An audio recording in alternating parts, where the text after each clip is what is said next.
మీ career లో biggest hit కుమారి 21 అంకే correct గా ఈ సినిమా రిలీజ్ కూడా 21 రిలీజ్ చేస్తాం. దాని గురించి ఏమన్నా? యాక్చువల్లీ ఆ సినిమా రిలీజ్ అయ్యి కూడా కరెక్ట్గా ఈ 20th 10 years అవుతుందండి. Yes November 20th.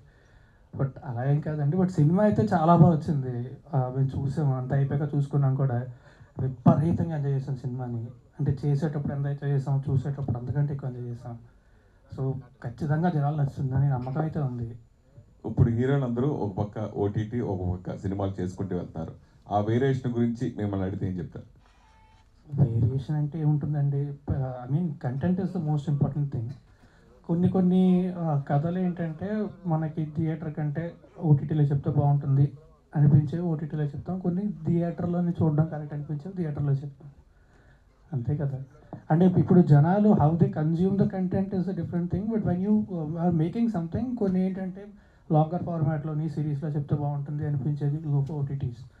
కొన్ని కథలు కూడా అవి ఓటీటీలో చెప్తేనే బాగుంటుంది అనేది తెలుగు ఓటీటీస్. కొన్ని చాలా వరకు కూడా సినిమా అనేది ఎప్పుడు కూడా ఇట్స్ కలెక్టివ్ ఎక్స్పీరియన్స్ అండి. ఒక థియేటర్లో కూర్చొని లైట్లన్నీ ఆపి ఒక 200 మందితో కలిసి ఒక పెద్ద స్క్రీన్లోని మంచి సౌండ్లో చూస్తే అదే సినిమా ఎక్స్పీరియన్స్ అయ్యేది. ఇందాక మాట్లాడుతూ నన్ను ఎంత తొక్కినా నేను స్ప్రింగ్లో పైకి వస్తాను అన్నారు.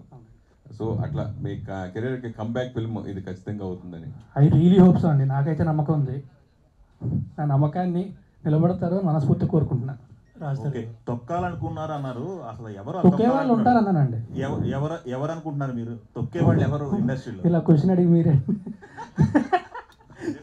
జోక్స్ బట్ ఇండస్ట్రీలో ఎవరెవరిని తొక్కరండి ఇప్పుడు కూడా. ఇండస్ట్రీ చాలా విశాల హృదయం. It has a place for every